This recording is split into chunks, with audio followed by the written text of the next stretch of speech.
Over the last several weeks, these regal pipes have been slowly coming to life. I think the instrument really is a spiritual instrument. And Dr. Bill Weiser has been personally supervising its laborious installation. The whole sanctuary was completely covered with materials when they first brought it in on November 4th. Now the detailed work is complete and the glimmering pipes sparkle, but the sweet sounds from this giant are still a work in progress. The pipes, they're voiced at the factory, but when they're here in the church, it's not the same acoustic.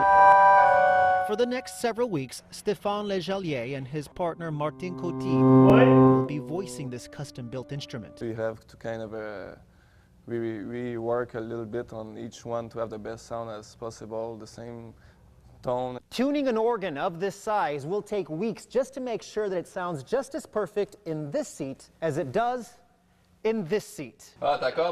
And to make sure the sounds that pour out of this mammoth organ are perfect, tedious tones outside will be played and a lot of tapping inside will be done. In fact, they literally climb the walls within the instrument to get the job done. Dr. Weiser says the installation of this organ makes his church the home of the largest musical instrument in eastern North Carolina, and he's patiently waiting for the moment the true power of this pipe organ can be heard. It's fabulous now in its raw state, but wait till March 1st when it's really finely voiced, and then it's going to be really exciting. In Raleigh, Sergio Quintana, NBC 17 News.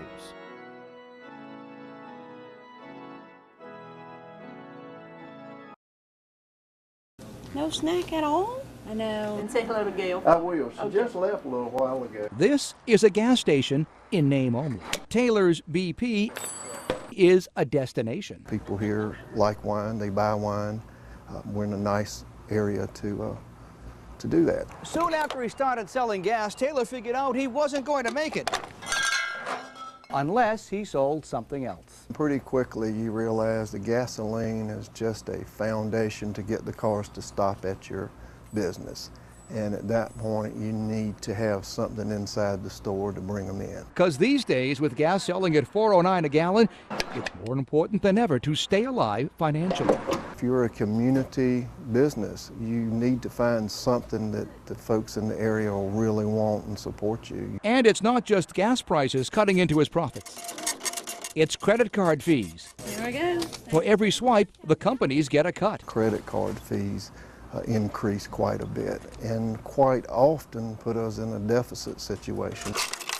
Over the years, Taylor adjusted what he sold. 28 years ago, it was food. Changing items. But are you going to eat the fish? No. Yeah.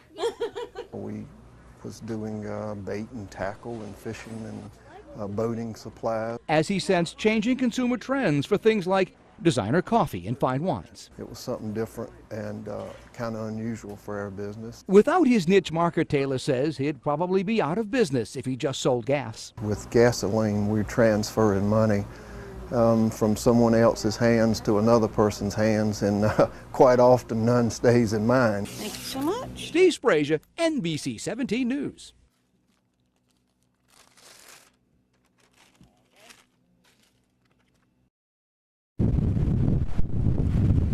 The worst of Hannah came quickly, but just hours later, she was gone.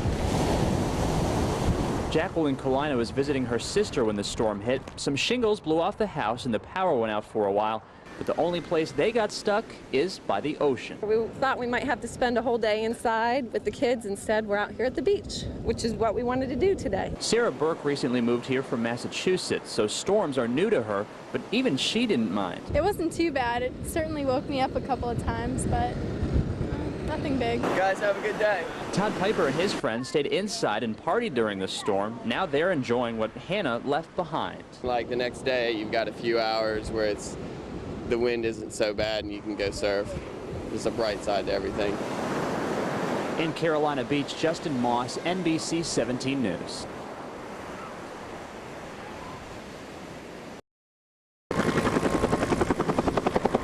The faces told the story. I got 339 combat missions in one of them.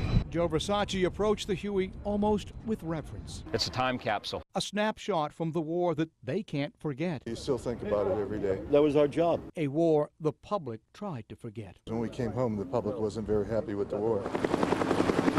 which is why these restored helicopters flew cross-country from California to Washington. They were supposed to do a flyover of the Vietnam Memorial to remember those that the public had repudiated. There's like 5 agencies we had to have waivers through, and then at the last minute, the day prior for the air show, to the flyby, they gave us the information that our waiver was denied. That was disappointment.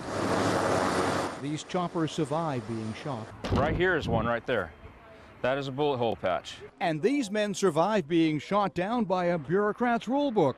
They made it to the wall on foot instead to, in one case, honor a son's memory of a chopper pilot dad. I was able to put those 2 patches right by his dad's name on 13W Line 10 of the Vietnam Memorial. For now, these men will have to content themselves with making stops like here in Raleigh to meet those comrades who survived. 38 years ago. I was there 38 years ago. 69, 70. Yeah, I was 70, 71. Where were you? War Zone C and D, 3 coordinate Dog's Head. Though these vets were denied the chance this time to fly over the wall, they're going to try again and again until they finally get permission to do something which will honor their fallen comrades. I'm Steve Sprazier, NBC 17 News. And it's very alarming. I've been in this neighborhood for about 6 years off and on, and, never anything to this extreme. So, being I have kids, I'm very scared.